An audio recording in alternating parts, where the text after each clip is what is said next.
Hi friends, मैं अनुपमा जैन एक बार फिर आपका वेलकम करती हूँ अपने यूट्यूब चैनल बीएससी ट्यूटर्स पे। फ्रेंड्स, अभी हम लोग पढ़ रहे हैं chapter number 1, that is introduction to internet. Yes, introduction to internet.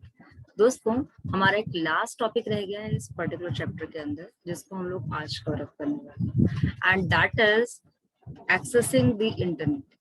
So first of all, before starting with this topic, we should know what do you understand by accessing. See, जब भी हम कोई भी वेब पेज एक्सेस करने की कोशिश करते हैं, आई मीन उसे ओपन करने की कोशिश करते हैं, that is nothing, that is called accessing only. Basically, let's suppose you have typed amazon.com or amazon.in. So what you are doing actually, you are opening a page and that is called accessing basically. तो आप किसी भी अगर web page या website को खोलना चाहते हैं, and if you are using the URL and after you are typing and some page get open, that will be meant as accessing. Okay, so that is known as accessing the internet. Okay, now come to the different ways which we are having to access our internet.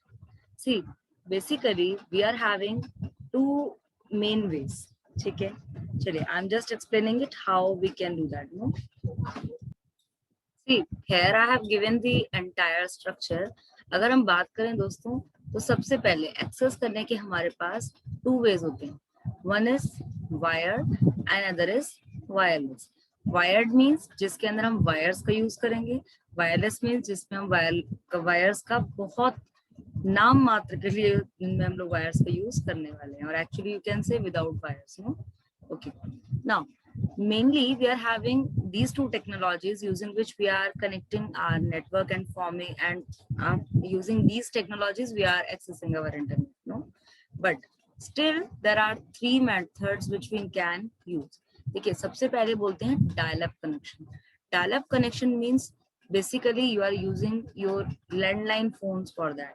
आपने देखे होंगे, अगर आप लोगों के घर में पुराने फोन्स हों तो यू कैन सी आपके पुराने फोन्स को आप यूज कर सकते हैं फॉर डायल अप कनेक्शन. उनके अंदर आपके कुछ सेटिंग्स होती हैं जिनको आपको अपने कंप्यूटर सेटिंग के अंदर भी जाके चेंज करना पड़ता है.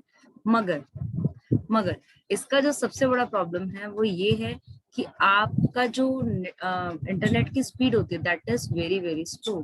अगर आप एक पेज को ओपन करना चाहते हैं, it will take more and more time. ठीक है ना, तो that is the disadvantage of your dial up connection, and currently it is less used in the current situation. Okay, now come to the another way, that is broadband. Broadband itself said made from two words, one is broad and another is bandwidth.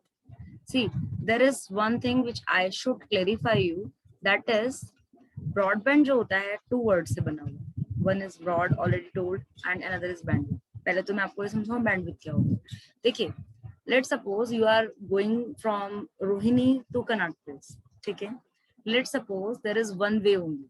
ठीक है, एक single road है जहाँ पे traffic crowd कर रहा है. ठीक है, everything is going by that route only. तो आप मुझे ये बताइए, क्या आपका वहां पर जैम लगेगा या नहीं लगेगा? तो answer will be yes, definitely it will be. क्यों? आपको, क्योंकि आपकी एक लेन के अंदर you are trying to move two way like this. Some traffic come from there, and हो सकता है यहाँ से आपका ट्रैफिक चल रहा. तो two way communication can be there. No, तो इन द सेम वे अगर हम एक वे को ही यूज करेंगे तो that will be not efficient for us. No, in the same manner. But अगर हम लोग बात करें, हम बैंडविड्थ के केस में we are using one single way for routing our data. ठीक है, बट ध्यान रहे, अगर हमारे, इसका मतलब क्या हो गया, टू वेज हो गए. One way for one particular data transmission, second way for second data transmission. इसके अलावा we are increasing its size also. Let suppose अगर इतना सा आपका रोड का साइज है, तो क्या डेटा इसमें से इजिली जाएगा? नहीं जाएगा. इवन आपका ट्रैफिक भी नहीं जाएगा अगर हम नॉर्मल ट्रैफिक की बात करेंगे. ठीक है ना, बट अगर हम इसका साइज इंक्रीज कर दें टू दिस, तो आपका जो डेटा है, it will move the data smoothly. It will move the data smoothly. तो आपका यही केस ब्रॉडबैंड के केस में भी होता है. ब्रॉडबैंड में हम लोग देखते हैं कि हमारा जो वे है, उसका जो साइज है, it must be increase. It because of that thing only आपका जो ब्रॉडबैंड है that is more efficient as compare to the dial up connection and it is mostly used. ठीक है, तो basically these are the two ways under your wired communication which I have just shown to you. So that is the only thing. Now come to the last one. Last one is known as Wi-Fi, which is come under your wireless technology. देखिए wifi का जो एक जो full form है that is wireless fidelity. और basically इसका मतलब ये होता है आपका कि आप अगर आप चाह रहे हो कि आपका जो इंटरनेट है it should run smooth without the use of wires, तो we can go for this. और नॉर्मली आजकल सभी जगह पर यही यूज होता है क्योंकि एक तो इसका रीजन ये है कि एक्सेसिंग स्पीड इज जो है that is much high as compare to broadband, as compare to your dial up connection और even any other kind of network if you are talking about. Okay, इसके अलावा दोस्तों अगर हम बात करें तो हमारा जो ब्रॉडबैंड है इसकी वजह से हमें एक फायदा और हुआ. देखिए अगर हम लोग बात करें, मैं अगर इस टाइम पे मैं लैपटॉप यूज कर रही हूँ करंटली, और अगर इस लैपटॉप को मुझे कहीं और, मैं let's suppose I want to move to some other room, तो मुझे इस लैपटॉप को दूसरी जगह सेटल करने में टाइम नहीं लगेगा. क्यों? क्योंकि मेरे को कोई भी वायर्स की सेटिंग नहीं करनी for the use of internet.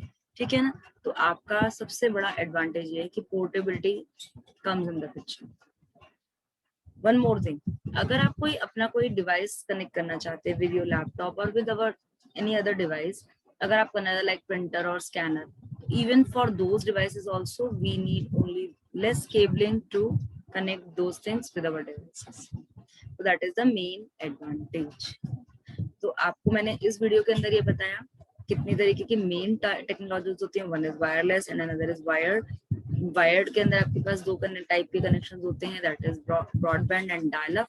और इसके अलावा मैंने आपको वायरलेस में बताया that is wifi is there जिसके अंदर हम यूज करते हैं. तो दोस्तों आई होप आपको ये चीजें समझ आई होंगी. आपका ये चैप्टर इसी के साथ मैं कंप्लीट करने जा रही हूँ. अगर आपको किसी भी तरीके की कोई भी प्रॉब्लम हो, कोई रिक्वायरमेंट हो, कोई क्वेश्चन हो, तो you can comment me in the comment box.